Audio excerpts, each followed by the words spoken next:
Have you ever set your hand on a desk, looked at a yellow pencil lying there, and wondered why it's yellow?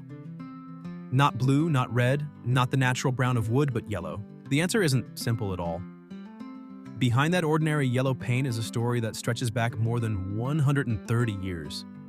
One involving Chinese royalty, the most famous diamond in the World War, and a brilliant philosopher whose name you've definitely heard. Welcome to Mysteries of Simple Things, the channel where everyday secrets are uncovered and explained.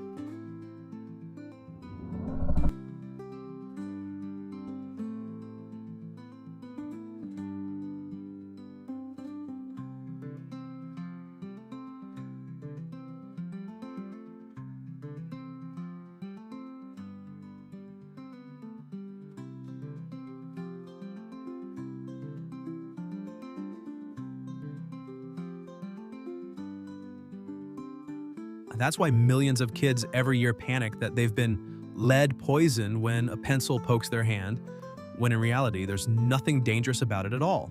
The greatest mix-up in the history of office supplies going strong for 500 years. But the story gets much more interesting than a graphite mine in the English countryside. Jump ahead to 1795. France and England are at war. The English have cut off all graphite imports. The French military has no pencils to draw maps or plan battle strategies a genuine crisis. Napoleon Bonaparte called on one man, Nicolas-Jacques Conté, a military scientist. And in just a matter of days, Conté ground up graphite scraps, mixed them with clay, and fired them in a kiln. The result was the formula for pencil cores that is still used today. More clay makes the pencil harder and the line lighter, that's the H rating. Less clay makes it softer and the line darker, that's the B rating. Every time you use a 2B or HB pencil, you're using the formula of a man who saved the French army from a dead end. Here's the part that most people don't know, and it will definitely surprise you.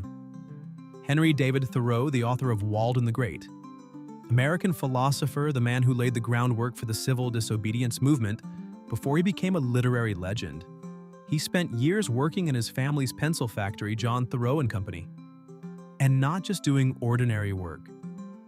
Thoreau researched on his own, ran his own experiments, and single-handedly reinvented Conté's clay formula without ever knowing the French had done it decades before him. Thoreau family pencils were known as the blackest and smoothest in America at the time. He also invented a method of drilling a hole lengthwise through the wood to insert the core, instead of gluing two halves together, a technique still used today. So next time you read Walden, remember that the man who wrote those deep philosophies about simple living was also the man who made the American pencil better than it had ever been. And now we get to the part you've been waiting for. Why yellow by the late 1800s, the best graphite in the world came from China. An Austro-Hungarian company called Koh-I-Noor, founded by Joseph Hartmuth in Vienna in 1790, wanted everyone to know their pencils use premium Chinese graphite. But how do you say that without printing it on every single pencil? Their answer was simple and brilliant: paint them yellow. In Chinese culture, yellow is the color of the emperor, of supreme power, of a luxury that no one else was allowed to claim. Koh-I-Noor dressed their pencils in that color as a wordless declaration that this was a royal pencil. They even named their product line after the largest and most famous diamond in the world at the time, which was also the company's name, to drive the prestige home even further. When they displayed that yellow pencil at the World's Fair, it became an instant sensation.